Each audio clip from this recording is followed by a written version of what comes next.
যুবকদের ভিতরে ঈমান উজ্জীবিত করার কোন দায়িত্ব পিতামাতা পালন করে না। 4-5 বছর পর্যন্ত খুব আদর করেছে, 7-8 বছরে স্কুলে ছেড়ে দিয়েছে, 12-13 বছরে আর কোনো খোঁজই নেই না আমার ছেলে পড়ে, কে বন্ধু মসজিদে যায় কিনা, নামাজ পড়ে কিনা, কোনো খোঁজ নেয় না, নেই নাকি? যখন 15, 16, 17, 18 বছর বয়স হয়, বাবাও জানে মাও জানে আমার ছেলে অমুক মেয়ের সাথে অ্যাফেয়ার আছে, কি জন্য বলে রিলেশন আছে। শোনেন না এগুলো? বাবা মা জানে না, জানে না, জানে না, জানে। মেয়ের বাবাও জানে, ছেলের বাবাও জানে, মেয়ের মাও জানে, ছেলের মাও জানে যে এই বয়সে একটু কিছু হবেই, এটাই তো কথা।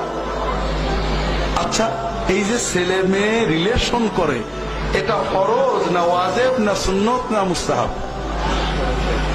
এটা কি? হারাম।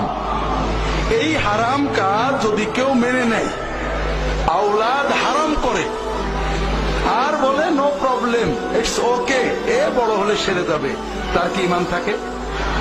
শরীয়তের পরিভাষায় তাকে বলা হয় দ্য ইউথ। কি বলা হয়? The youth. এ হলো পিতামাতার অবস্থা। কিন্তু প্রবলেম অন্য জায়গায়। ওই যে যুবক যুবতী, ওদের ভিতরে ঈমান আছে, ওর মা শেখায়নি, বাবা শেখায়নি, ভাই শেখায়নি, বোন শেখায়নি, স্কুলে ঈমান শেখানো হয় না, প্রতিষ্ঠানে নেই, সমাজে নেই, টিভিতে নেই, তারপরেও ফিতরাতি ন্যাচারাল ঈমান ওর ভিতরে নড়ে। তাই তো এই যে ছেলে মেয়ে রিলেশন অবৈধ হলে গুনাহ হবে, কিন্তু মন টানে, সম্পর্ক হয়ে গেছে, একে অপরের কাছে আসতে চাই, আবার পাপের ভয়ে হুজুর গুনাহ, প্রেম মোবাইলে ফোন করলে গুনাহ হবে? হ্যাঁ বাবা গুনাহ হবে, কি করব?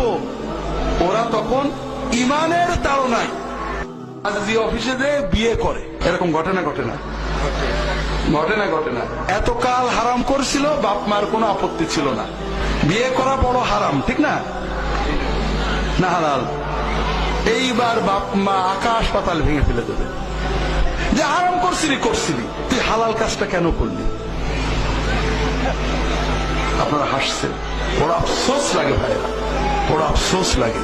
আমার এক সন্তানই বলেন আর ছোট ভাই বলেন, বুয়েটের ছাত্র, ইঞ্জিনিয়ার, খুব ব্রিলিয়ান্ট ছেলে, বাপ মা দিনদার, ওকে হেফজখানায় দিছিল, হাফেজ হয়েছিল, এরপরে আলেম পাশ করে বুয়েটে গেছে, দাঁড়িয়ে আছে, আমার সাথে একটা প্রশ্ন উত্তর শিক্ষার একটা সম্পর্ক আছে। বলছে স্যার এইবার ফোর্থ পাশ করে যাবে বোধহয় কয়েকদিন পরে। স্যার এতদিন পাপের ভয় হতো, খুব চেষ্টা করেছি পাপ থেকে রক্ষা করার, এখন পাপ ঘটে যাচ্ছে, কিন্তু বাড়িতে যদি বিয়ের কথা বলি মনে হয় যেন আসমান ভেঙে পড়ছে। বইয়ের থেকে অনার্স পাশ করেছে, ইঞ্জিনিয়ার হয়েছে, না এখন বিয়ে কেন? আরো 10 বছর যাক, তুই আরো ডিগ্রি কর, পিএইচডি কর, প্রতিষ্ঠা হোক, এরপরে 35-40-এ বিয়ে শাদী করবি, যখন আর বিয়ের কোনো দরকার থাকবে না। তাহলে এখন কি হবে? এখন জিনা করবি। এই হলো সমাজের দিনদার মানুষদের অবস্থা। আপনার ছেলে আপনার মেয়ে বিয়ে করতে চাইলে আপনার কষ্ট লাগে, আর ওরা অবৈধ রিলেশন করে তাতে আপনার কষ্ট লাগে না। আপনি ইহুদি খ্রিস্টানদের 16 আনায় আধিপত্য মেনে নিয়েছেন। আপনি হয়তো নামাজ পড়ছেন, রোজা রাখছেন, আপনি শবে বরাত করছেন, আপনি হুজুরদের ওয়াজ শুনছেন, মনে করছেন মাশাআল্লাহ আমি কত মুসলমান, কিন্তু সন্তানের প্রতি দায়িত্বের এই অবহেলায় আপনাকে আল্লাহর কাছে পাকড়াও হতে হবে। আল্লাহ হেফাজত করুন।